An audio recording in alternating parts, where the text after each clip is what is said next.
உங்களுடைய வீட்டில் இருக்கும் குளியலறை சுவற்றில் ஒட்டி வைத்திருக்கும் டைல்ஸ் கரைகள், அறையில் இருக்கும் கரைகள், கதவில் படிந்திருக்கும் உப்பு படிந்த வெள்ளை நிற கரைகள், இப்படி எல்லா வகையான அழுக்குகளையும் கஷ்டப்படாமல் சுத்தம் செய்வதற்கு 2 வழிமுறைகள். சில பேர் வீட்டு பாத்ரூம்ல டைல்ஸ் மொழுன்னு போட்டிருப்பாங்க. சிலரது வீட்டில் பாத்ரூம் என்பதால் வழுக்காமல் இருக்க வேண்டும் என்பதற்காக சொர என்று டைல்ஸ் மாடல் ஒட்டியிருப்பார்கள். மொழு இருந்தால் அதில் இருக்கும் அழுக்கள் சீக்கிரமே போய்விடும். கொஞ்சம் சொரசொரப்பாக இருந்தால் அதிலிருந்து அழுக்க நீக்குவது என்பது கொஞ்சம் கடினமான விஷயம்தான். முதலில் ஒரு சிறிய கப்பில் பித்தளை பாத்திரங்கள் தேய்ப்பதற்காக பயன்படுத்தப்படும் பீதாம்பரி பவுடரை கொட்டிக் கொள்ளுங்கள். அதில் கொஞ்சம் வினிகரை ஊற்றி நன்றாக கலந்து கொள்ளுங்கள். உங்களுடைய பாத்ரூம் தரையில் இந்த கலவையை ஊற்றி துடைப்பதாலோ அல்லது பிரஷ்ஷாலோ முழுமையாக பரப்பி விட்டு விடுங்கள்.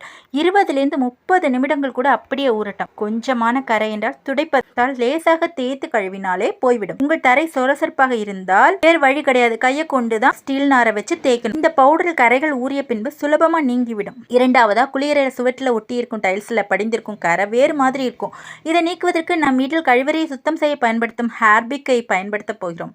ஒரு சிறிய கப்பில் கொஞ்சம் போல ஹார்பிக் ஊற்றிக்கொண்டு அதில் 2 டேபிள் ஸ்பூன் அஜினோமோட்டோ சேர்த்து நன்றாக கலந்து, தண்ணீரெல்லாம் ஊற்ற வேண்டாம். இந்த பேஸ்ட்டை பெயிண்ட் அடிக்கும் பிரஷால எடுத்து உங்களது அழுக்கப்படிந்த சுவற்றில் உள்ள இடத்தில் நல்லா தடவணும். அதாவது கொஞ்சம் மொத்தமாக தடவிக்கோங்க.